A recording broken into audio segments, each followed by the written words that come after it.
Ako nga pala si Prince Nawar Porocha from grade 11 Turquoise.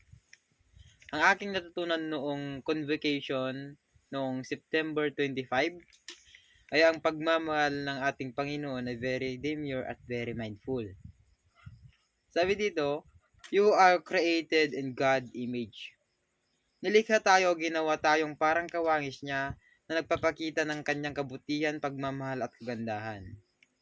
Ang kaalaman na ito ay nagbibigay sa atin ng layunin at halaga, pati na rin ang motibasyon na magpakatatag sa isang buhay na sumasang-ayon sa Kanya.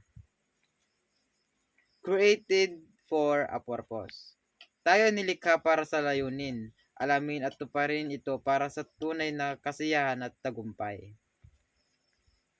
Provided by God. Bago nila tayo ginawa, provide niya muna ang ating pangangailangan. God, our provider. Talaga po.